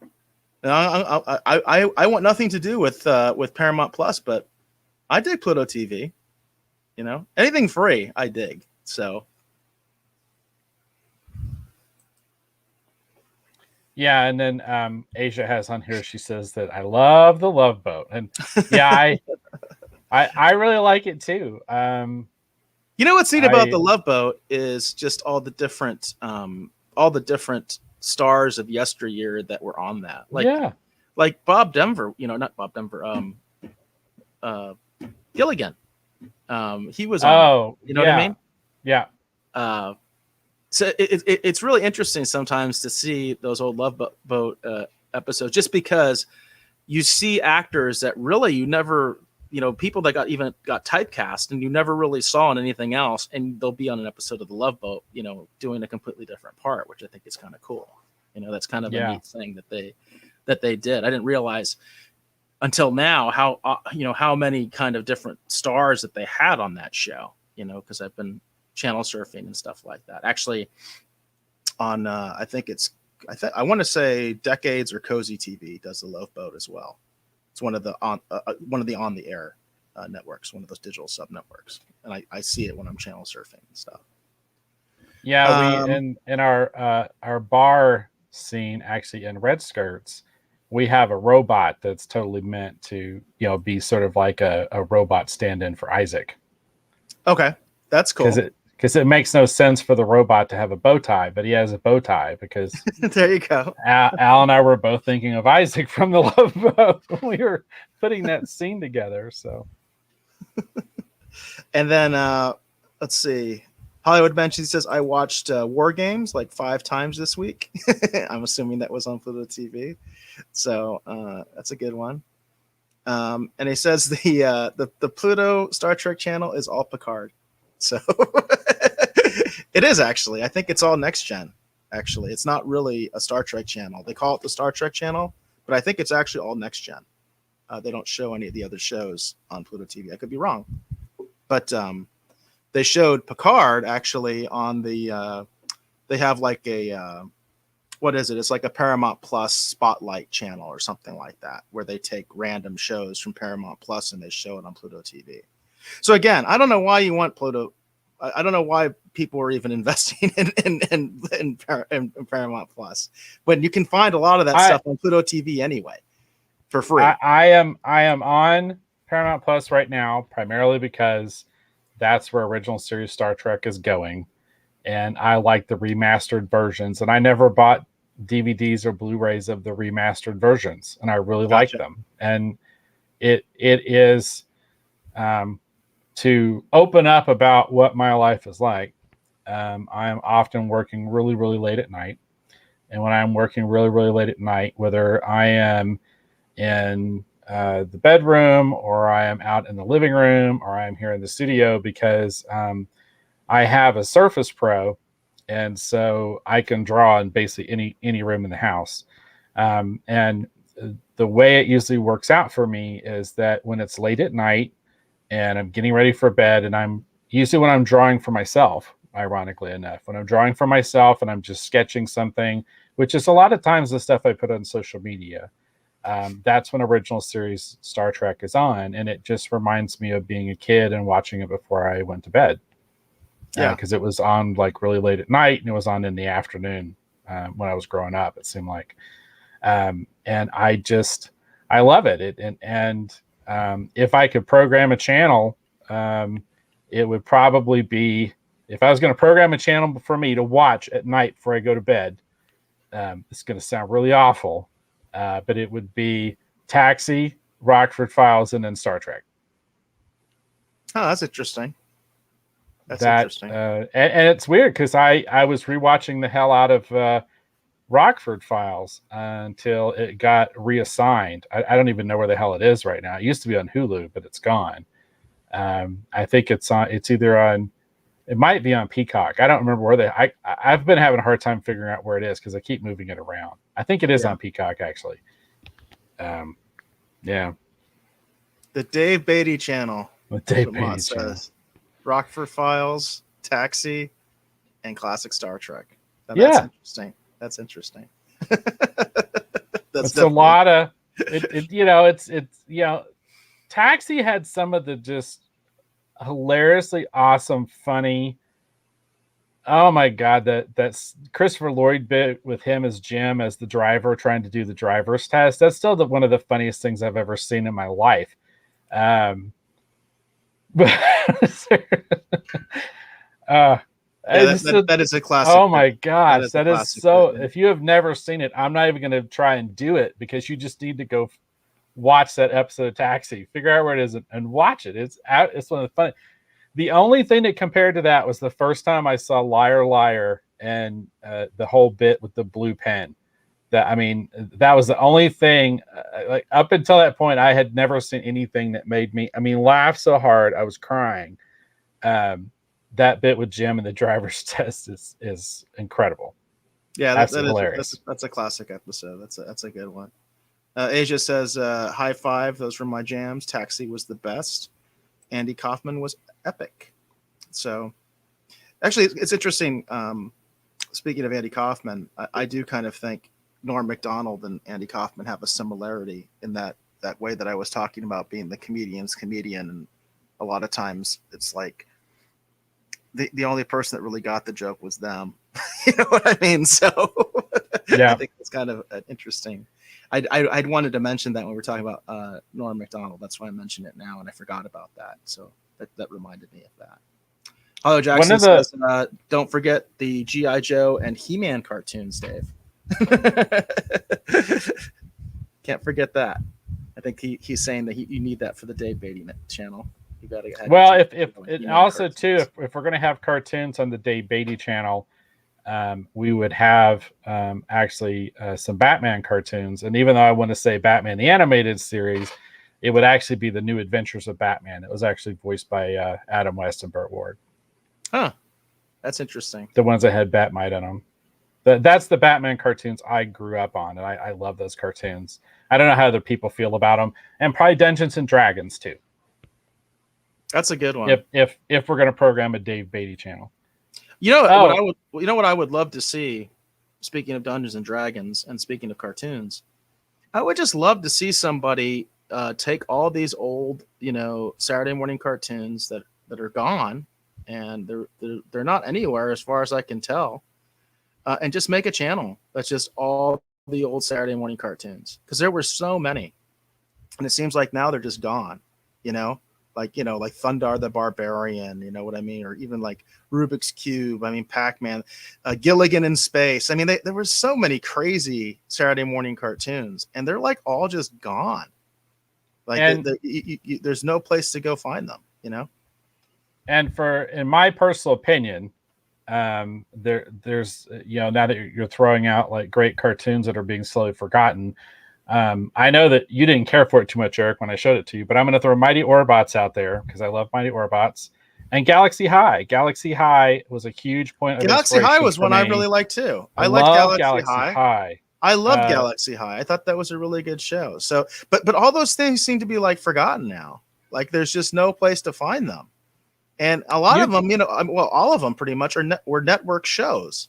Yeah. And it's like, and all these networks have something, some sort of streaming platform out there. It's like, why don't they put all this stuff out there? Yeah. And then they have all this, family content and stuff like that. I don't get it. I don't get it. And it's weird too, because Galaxy High is so well written. It's so funny. The character designs are so great. I mean, Galaxy High, and you can watch, talking about go to the dark side, you can watch Galaxy High episodes actually on YouTube. Just like if you search it out, you can find Mighty Orbots and some of the other cartoons we're talking about. You can find those alive in low grade quality on YouTube.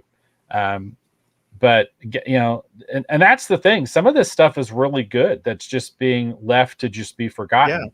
Yeah. And it's funny because you look at all the stuff that they're recycling or they're trying to bring back in some form. And then there's all these amazing things out there. It's like, well, if you're looking for streaming content for your network, why don't you have Galaxy High as a part of your animation block? And I don't understand why. I don't understand why some of these things are being forgotten. Yeah, I don't either, especially because having a huge library is absolutely essential for a streaming platform. And they all talk about that. I mean, that's why Disney went out there and acquired all this IP, because they wanted to have that huge library for Disney Plus. It's not just about the new stuff. The new stuff is what might get somebody there initially, but what keeps people there is that legacy content, that huge library of content. So it's we're talking about the streaming wars. It's to me, it's a no-brainer. It's like, why aren't they doing that? But I guess sometimes there's rights issues. I know that sometimes there are some weird rights issues that happen with some of these, especially when they're licensed properties.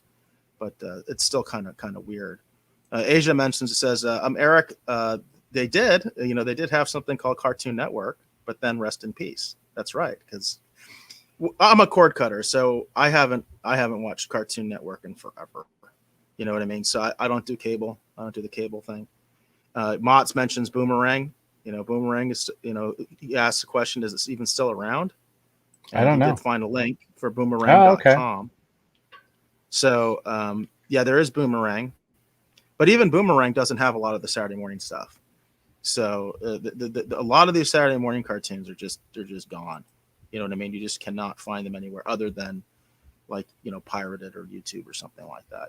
There's no official place for it. Jane mentions The Tick. That was a good one. That's The Tick was great. The animated was very, very good. I agree. I really like that one. Hollywood says D&D. Not the face. Yes. And the original Batman series with Adam West. And we had some Galaxy High love there from Asia. And Asia also says that you're on her playlist, Dave. Says Dave Beatty, you're on her playlist. And of course, Mats mentions that, yes, he does remember watching Thundar the Barbarian. That's a classic. I would love to see a revival of Thundar, and I would love to see a live action Thundar. That's something I think if I ever have clout, money and clout, like become a successful film producer and stuff like that, I would really look into that. That's something I would look into to try to get the rights for, because I think there's a lot of potential for that series. There's tons of potential for Thundar the Barbarian, and there's a lot of love for Thundar the Barbarian too that still is out there to this day. And the thing that always throws me off is whenever they do take these older properties like that and they make them and adapt them into a new form. I'm always kind of stunned, because it seems like if you're going to run like a retooled version of the original theme song, you should do it in the end credits. And it seems like almost no one does that. Because that Thundar the Barbarian, that's a really cool intro song that they use, and it's very action, and it's got a lot of driving momentum to it, and it's really, that was a good show. It was that was a really neat show, especially for Saturday morning cartoon, because I feel like that's one of those shows that, like, in a lot of ways, it'll still stand up. And I think that there was a lot of potential for that, and they just never did anything with it. if I had the money and I could do it, and this is not a cartoon, this is actually a comic book series, I would actually go out and get the rights, and I would do a revival of Justice Machine, and I would do a revival of Elementals. Those are two really, really great series that are basically being forgotten. Well, I'm not even familiar with them. I'm not even familiar with them, so that's interesting. Yeah, they were both really, really fun series, and I really liked them. They were very kind of crazy. Elementals actually had a controversial issue at one point because of some of the stuff they did in it, but I just think those properties have just got an awful lot of potential. And when Kamiko was actually publishing those books in the 80s, those two books actually crossed over, so they were essentially in the same universe. And so you kind of have the underpinnings of like a superhero universe right there between Justice Machine and the Elementals. And it's really interesting because we live in the era of the remake and the reboot, the reimagining, the re-everything. And it's so weird to me sometimes what Hollywood chooses to revive. And it's so weird to me sometimes. It's like you're remaking that again, you know, and there's so much stuff that it's like, dude, that was never broke to begin with. You know, why are you trying to fix it? You know what I mean? Whereas, like, for instance, you know, like Thundar, going back to Thundar, they didn't make that many episodes. You know what I mean? There was still plenty of other stories to tell. It's not something that was even really explored. You know what I mean? The way that it could have been. And you could even do like a backstory, right? You could show disaster. You could go. There's so many ways you could go with something like that. But it's like that's dead. But we're getting the you know the 100th Star Trek series now. You know what I mean? So I don't know. I just think it's weird. I think it's weird what they pick. Asia mentions that she wants to cosplay Ariel. That would be really cool. I would love to see that, Asia. If you did that, I definitely would like to see it. And she said, I guess she's a fan of Visionaries. So Visionaries was really great too. That was another one of those lines that had so much potential. And I don't know, there's a lot of fun things like that I think could be, you know, slightly retooled. And the idea there back. Too, in my mind, is that something that's like wasn't like super successful, and that's why I'm saying to me it would make more sense to bring that back. You know, people make the point. I've heard this 100 times. Why don't we remake bad movies? Yeah. Why don't we remake bad movies? Seriously, because a lot of bad movies had a really interesting premise, or they're bad because, you know, like the effects are dated or something like that, right? So it's like, in that sense, to me, it would make sense to redo that. But instead, we keep trying to take stuff that, you know, was good to begin with, and then we just, to me, we remake it into the ground. You know what I mean? Because that's just the way I feel right now about so many of the big franchises. You know, whether you talk about Star Trek or Star Wars, or it's like, dude, at this point, you're just ruining it. You're killing it for me. You know what I mean? Why don't you find some? First of all, I would love if they did something new. But if you are going to keep remaking stuff, why don't you remake some of this more obscure stuff that never really had a chance? If it had the right marketing and maybe a little bit better writing or better effects, it could be really good. You know, and it could be really successful. Yeah. But they don't do that. They don't do that. It's interesting to me too, because, you know, for example, I think about Josh Trank's Fantastic Four movie, which, you know, I know some people liked it. You know, most of the diehard Marvel and Fantastic Four fans hated it. But, you know, if you take that sensibility, you know, and Josh Trank's a talented filmmaker, and if he had made Elementals and made a feature film of Elementals as opposed to Fantastic Four, again, any kind of creative changes he wanted to make within reason isn't going to really offend anyone, because the property is effectively dead. And it would have just brought it back.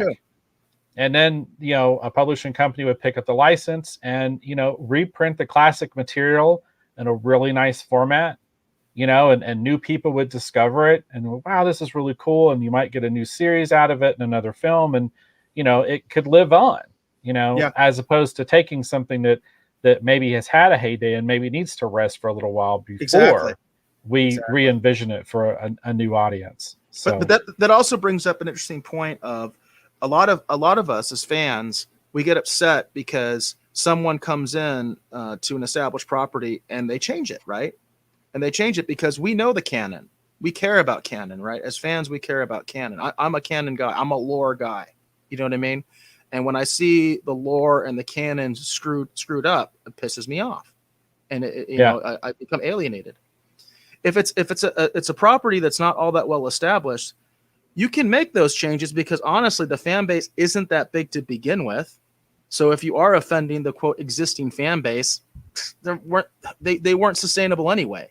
You know what I mean? So it's like it doesn't really matter. So then you can get away with those changes. You know what I mean? Because it's people aren't as heavily invested, or even if they are, the numbers are so low, it doesn't really matter. You know, that's just the bottom line.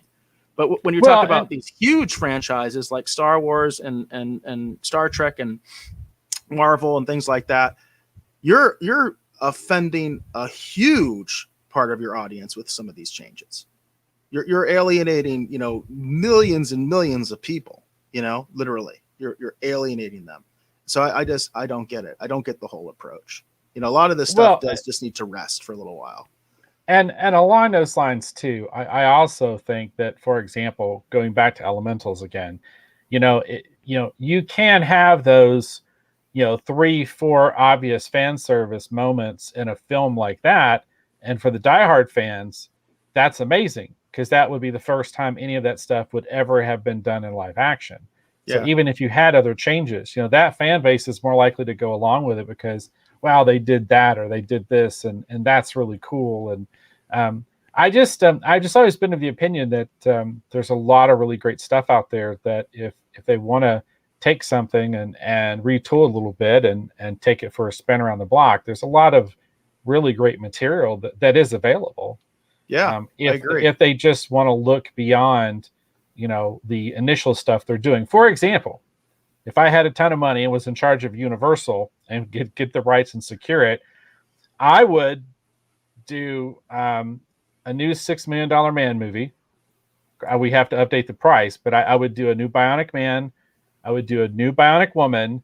And then for all of us that grew up watching Bionic 6 back in the day, I would finally put all of that to rest. And the third film in the series would be kids that were injured that now had bionics, and it would be called the Bionic 6. And the Bionic Man and Bionic Woman would be the ones that were taking care of them and teaching them to use their powers. And because they're all orphans and they've lost their families, they would adopt them, and you'd have your big heartwarming, tear-jerking moment at the end. That would be my Bionic trilogy. That's what I would do. That's cool. I like it. Yeah, I know that they have tried to revive the Bionic Woman, but it didn't work out very well. So, but that would be interesting, and it's interesting to tie that all in, into each other. That's an interesting idea, Dave. But speaking of Universal, Universal, this is the other article that I want to talk about. So this is a Variety article, and this is about Christopher Nolan. And I don't know if you heard about this, Dave, but this Variety article says Christopher Nolan making film about the development of the atomic bomb for Universal. So this is interesting because Christopher Nolan has primarily worked with Warner Brothers, and he has been upset about the HBO Max deal. And he's been very vocal about that. In fact, there was a back and forth between him and the studio where the studio was like, hey, cool it. You know what I mean? You're going too far with this. So apparently there has been a rift in the relationship between Warner Brothers and Christopher Nolan.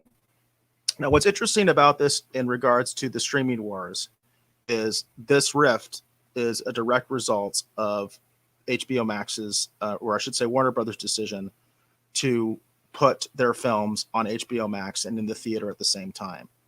Nolan is a traditionalist. He doesn't like that. It pisses him off. He didn't like that decision. I honestly think it's not a bad decision because I think it gives the theaters material so they have something. I'd rather have it and have it in the theaters than, like say, what they're doing with like Top Gun, for instance, where they just keep delaying. You keep delaying, guess what? The theaters are going to go away because they don't have any new content to put out. At least now they have new content. Now, granted, they're having to compete with HBO Max, but it's still better than nothing. It's better than not having anything at all. But Nolan hasn't been happy about this. So it's interesting to me that he went to Universal, because Universal has a more, it's kind of funny because they do have a more traditional marketing strategy for their films. But if you go back to, and we covered this, Universal was the first one to sort of change the release window, the theatrical release window, because they wanted to get their films out on, video on demand quicker. They basically made it like a 30-day window. So it's kind of funny because they were the first ones to kind of, go after the theatrical window. But now, where we're at now, Universal is actually considered like the good guy for the traditionalist. So I think that's really interesting. I think that's really funny, and that's really weird, because we covered when Universal was doing like their changes, like like with Trolls, the Trolls movie when it came out, that was a big thing because of how they were changing stuff. That was in the middle of the pandemic, and they were changing the release window. But the thing was, at least that movie had a theatrical release, and that at that point, the only theaters that were really open were the drive-ins. You know what I mean? So like there was no, but Trolls was in the drive-ins. You know what I mean? It was a new movie, and it was in the drive-ins. And it's just kind of funny, but that you have this sort of traditionalist, in Christopher Nolan, that really, wants to maintain that theatrical window and that theatrical release, and believes in it. And now Universal is the good guy. I just think that's really interesting. Had you heard about this, Dave? That Christopher Nolan is kind of burning bridges with Warner Brothers. I knew that he was not happy about things that's been covered, previously, and I wondered at some point if it might cause him to, feel like he needed to do something else. It is interesting, though, Eric, as you pointed out, that he's over at Universal. Right. Because, at that point, Universal was seen as the villain. Right. So it's very interesting to see the villain now, and everyone like going, well, they're probably doing it right. Yeah, they're probably doing it right. So, and that is one criticism that I did bring up of the HBO Max deal that Warner Brothers was doing, is like, well, why not at least have like a 2-week, exclusive window? You know what I mean? For the theaters, like just have a really short exclusive window. Why can't they do that? You know what I mean? That was my question when we even first started discussing the deal that HBO Max was doing, or Warner Brothers, I should say, in terms of their release. But Universal's the good guy. You know what I mean at this point, and I just think that's kind of funny. Yeah, it is really interesting how it's it's all kind of turned on its head. So I'm curious, are you even interested in this movie, by the way? The movie itself, I'm kind of like, they did this already. In fact, even the article mentions that, Fat Man Little Boy was not a box office success. But then again, maybe it's an example of what I was just saying.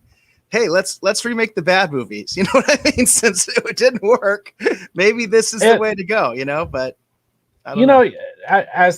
And this too, Eric. I mean, as a creative person, as a storyteller, occasionally you will latch on to something that maybe is not the world's greatest idea, but it holds your infatuation, and you really want to see it adapted because you believe either the story is important or you've fallen in love with some aspect of it, and you want to shepherd it into reality. So I think a good example of that is Dunkirk. I mean, Dunkirk is a great film. But I don't know that if someone went, here's several projects you can do, and Dunkirk is sitting in the pile of projects, I don't know that I would be like, oh, I want to do this. It's a great film, but there's the other moments potentially even in World War II history that I would have put, that would have caught my interest more. Right. So like the Manhattan Project. I mean, that's what I'm trying to say. It's like, no, I feel like Dunkirk makes sense to me because Dunkirk is a huge event. I mean, so it makes a lot of sense to me because that was a critical moment for England. Absolutely critical. If that operation had not succeeded, literally, it could have changed the outcome of the war. I mean, it literally was that important. You know what I mean? It would have been an absolute disaster if they had lost the British Expeditionary Force. I mean, it would have, and you can imagine how demoralizing that would be. All of those troops in POW camps, and this was when, essentially, this is right before the fall of France. Once France falls, the UK would have been standing alone. I mean, that is such an important moment, right? No, so I can understand that, but the Manhattan Project, I'm like, you know what I mean? Plus, it's already been done, and it didn't really work.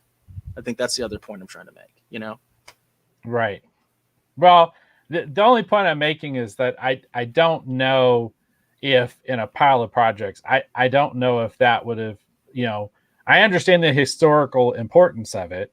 I was actually part of a group that up until recently, we were doing, what is it? War in Europe, which is this crazy, super epic, tabletop game, and it's got like thousands. It's the one where you were and, the Italians, right? Weren't you Weren't you Italy? I was the Italian. Yeah, I was the Mussolini, gonna rule the world. That's who I would want to be in World War II. Is the Italians? Oh my gosh! Why do you laugh? We have the best of food. Italians were terrible in World War II. And that's the worst part. They were terrible. A lot of what I did was my stupid Italian accent. I'm going to send in the merchant ships into the Mediterranean. I don't know. Anyhow, no, I mean, but the point being is that in that period, I was, the guys I was with were giving me like actual historical books and things to read and be aware of, and pointing me to other films and documentaries. So I got much further into World War II than I'd ever gotten before. And so I understand the historical importance and significance of Dunkirk. I'm just saying, as a story, I don't know if immediately I would have been like, oh yeah, let's do that, and the litany of all the things that happened, in World War II. But that's just me, so, and because everyone has their own, but that's all I'm saying is that sometimes you fall in love with that passion project, and but you would do the Manhattan Project, is what you're saying. But you would do the Manhattan Project. The only Manhattan Project I want to, would have wanted to adapt, but I don't see the point in it anymore, is, the Watchmen. There's a lot of Dr. Manhattan, stuff happening in that. There you go. I love that story. I'll adapt that. But I will say, I mean, there is that. Twice. It's almost actually a little bit of a cliche in Hollywood, where you do have these insane pet projects of famous directors. You know what I mean? Like there's rumors and stuff like that, where it's like they're obsessed with something just totally stupid. You know what I mean? But it's what they're obsessed with. They want to do it. Maybe they wanted to do it ever since they were a kid, and that's why it's so stupid. You know what I mean? But there's always those little stories and rumors. Like it's almost like I said, it's almost like a Hollywood cliche that everybody has like their sort of crazy pet project. You know what I mean? Right. And occasionally it happens. And that's why some of those crazy stories happen, because that's what it was. It's somebody that's like on a, Nolan level that's just like, I really want to do this. And because they have the clout, that's the only reason that was made. You know what I mean? Yeah. That's literally the only reason it was made, is just because that guy is into it. Now, the Manhattan Project is, an important event in history. I mean, it still has implications to this day and will for the future. Yeah. But I just don't know how well that story is adapted. You know what I mean? Or can be adapted. Like I said, I mean, they did it. You know what I mean? They did try it. There was a movie that already came out. And also, there was actually, I thought, even better, there was a movie that they did. I think it was actually like a straight HBO movie, like where it came out just on HBO. I don't think they had a theatrical release. I wish I could remember the name of the movie, but it was all about the dropping of the atomic bombs on Japan. So it wasn't specifically focused on the Manhattan Project, but of course, a lot of the people that were pivotal to the Manhattan Project were very prominent in the story. Yeah. And it's a really good movie. And I wish I could remember the name of it because I thought it was really well done, because they also did a lot on the Japanese perspective, and they showed a lot of what was going on. Like, a lot of people don't realize there was a coup, that there was an attempted coup where these young Japanese army officers actually did attempt to take, basically they were going to put the emperor under house arrest, and they were going to continue the war. And you think of how freaking crazy that was. You know what I mean? Yeah. This is after the atomic bomb. You know what I mean? It just shows you how freaking fanatical some of the Japanese military was at that time. And they show that in the movie. And a lot of people don't know that. They don't know that happened. I always think that's amazing to me, because, you know, on the one hand, you know, these guys kind of worshiped the emperor, but yet they were willing to basically put him under house arrest. It's like, how does that mentality even work? How do you get to that place? Like, they were saving the emperor from himself. You know what I mean? Right. What were they even thinking? I wonder about that. Like, how do you even get there? You know what I mean?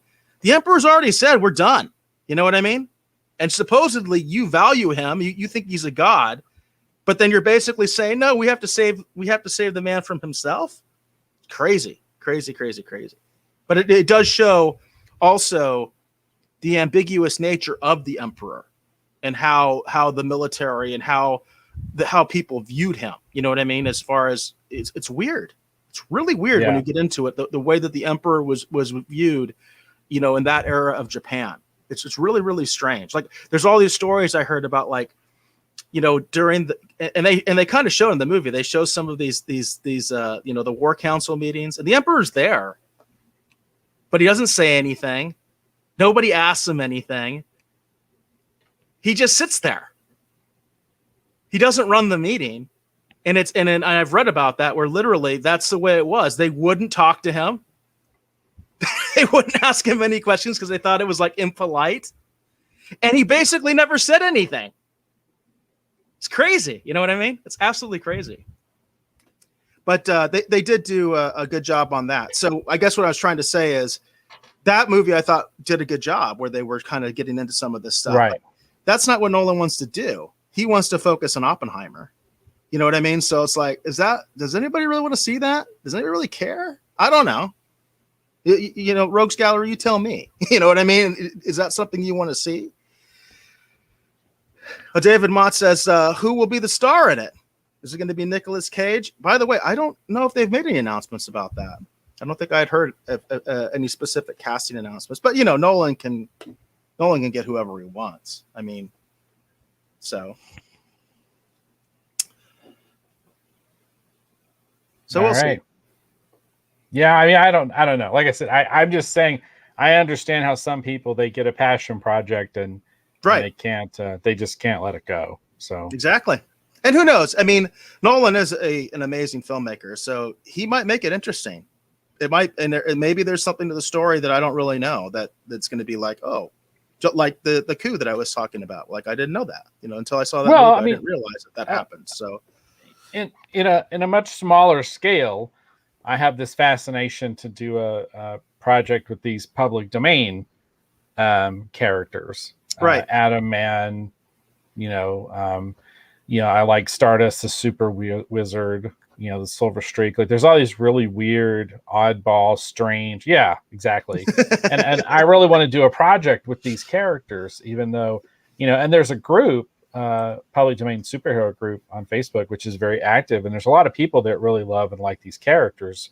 And there's already people doing, like, new stories with them, which is really cool. But I've always had this, you know, just fascination to do a project with a lot of these golden age, you know, characters. I just think they're really interesting. You know, how much of a market for it is, who knows, you know, but I just like the idea of it. So it's just like that. You fall in love with an idea of doing something, and even if it isn't good for you, or maybe it isn't the best business decision, you do it anyway because it's what you feel creatively led to do. Yeah, that's true. I mean, it happens. I mean, Yeah. it absolutely happens. But I think that idea is better than the Manhattan Project. No, yeah. Well, and it's funny because what I think of is that I had sent, because my brother's a writer, and I had sent him, a link to the wiki page for some of these characters, and I was telling him I think there's something interesting here, and he called me on the phone and he was laughing so hard he sounded like he was going to fall out of his chair, and I was like, well, obviously he isn't going to write this thing, so yeah, yeah. Well, there you go. You never know, though. You also never know what's going to resonate. Like, again, that's true. Christopher Nolan is an amazing filmmaker, so he might pull it off. It might be an amazing movie. So who knows? Well, that's true. And if anyone could pull it off and make it compelling and interesting, it would definitely be him. I mean, he's, one of the best filmmakers, working today, in my opinion, when you look at the quality of the films that he's produced, even the ones that maybe didn't resonate with an audience as much as, the studio and he would have actually liked from a financial standpoint, there's still films that are being talked about. And still being discussed and are considered, very well, they're very modern, but very celebrated works. So, but it's important to remember, though, that even the best filmmakers still make bombs, and that's they true. Still make crappy movies. You know what I mean? There's not one of them that hasn't made at least like one questionable movie. So and sometimes they make movies about bombs. There you go. as this is the case. This is the case, right? So, very true. Sorry, you just kind of set that up and went, here you go. No, I totally. I could not kick that ball. You're just like, here you go. Yeah, there you go. All right. Did you have anything for Streaming Wars or any more pop culture news type stuff, Dave? No, that's it. I thought it'd be fun to talk about those cards, and then I wanted to talk a lot about the Cosmic Legion stuff because I think the figures look absolutely incredible. Yeah, and it's really, really interesting what they're doing. So that was the majority of what I wanted to talk about. Cool. Are we ready to wrap it up then? I think so. Hold on just a second, if you could vamp for a minute. Okay. So, if there was anything else that maybe anybody in the Rogues Gallery just wanted to throw out there or anything like that, you're certainly more than welcome to. We are over the 2-hour mark at this point, which is kind of long for us. As we try to be more in that hour and a half kind of range. So, I think we're pretty much ready to wrap it up. Okay, sounds good. Cool. All right. So I want to thank you all for hopefully watching or listening to this episode of the Retro Rogues Live. Again, my name is Dave Beatty. I've been one of your hosts. If you're curious to see what occupies a lot of my time or learn more about me, you can definitely check out my t-shirt company. That's kirbytees.com. That's KIRBYTS.com. Got a lot of fun things over there. We've got the Sarah Aerosmith shirts, the Brains Are Magic, which is really cool. We've got a lot. The Skeletor, the new and the original version of the Skeletor shirt are now available. I actually did an event and people really liked the other version as well. So both of those are available, as well as Retro Rogues t-shirts. We would like to encourage you to purchase one of those and support what we're doing here at the Retro Rogues Live. We greatly appreciate that. But enough about that. I want to thank my great co-host, Eric Alexander, as always, providing his unique perspective and point of view on all these fun topics that we talk about, whether they be pop culture, collectibles, or even the streaming wars. Eric, please tell the folks who'll be watching or listening at home where they can learn more about you on the interwebs. Well, I'm most active on Twitter. You can reach me there at BassGod14. That's at BASSGOD14. That's also the official YouTube. That's the official Twitch. So if you make any comments on those platforms, more likely than not, I'll be the one responding to you. But my DMs are wide open on Twitter, so you can always reach me that way. If you have a suggestion for show topics, let me know. We focus a lot on collectibles. Obviously, that's like, comic books, trading cards, action figures, occasionally we even talk about some video game stuff. So that's always a fun thing for us to talk about. And of course, we're always looking for pop culture news stories and streaming wars coverage. If you've heard some rumors, you know what I mean, as far as this possible, sellout that's going to be happening with Paramount, send that information my way, because I definitely would like to discuss it. So Jane says she enjoyed the show. We appreciate that. Jackie came in late, it looks like, and she said night. Didn't realize that you were here tonight, so we appreciate you supporting the show. And Hollywood says, great show, guys. Bye, everyone. And Asia also says night to everybody. And Mott says, great show. Thanks. And we will go ahead and leave him with the last word.